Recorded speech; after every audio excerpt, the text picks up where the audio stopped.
পিএমওর নামে চাকরি জালিয়াতি, ভুয়ো আধিকারিক সেজেই প্রতারণা চক্র, রেল সেনায় চাকরি দেওয়ার টোপ। এ বিষয়ে বিস্তারিত জানাবে বিবেক, রয়েছে সহকর্মী।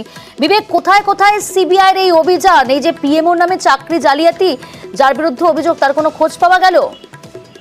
হ্যাঁ, গত অক্টোবর মাসে দিল্লির প্রধানমন্ত্রীর অফিস থেকে, অর্থাৎ পিএমও অফিস থেকে একজন উচ্চপদস্থ আধিকারিক, তিনি সিবিআই স্পেশাল ক্রাইম জোন 1-এ একটি অভিযোগ জানান।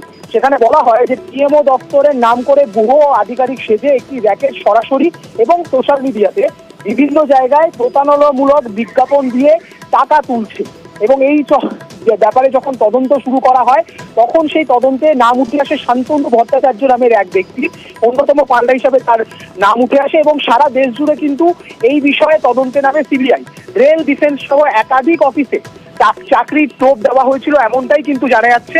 এবং সেই তদন্তে নেমেই কিন্তু আজকে সকালে উত্তর কলকাতার সল্টলেক এলাকাতে এবং দক্ষিণ শহরতলিতে, সেখানে কিন্তু নরেন্দ্রপুরের একটি বস্তি এলাকায়, সেখানে কিন্তু সিবিআই আধিকারিকরা এসে উপস্থিত হন।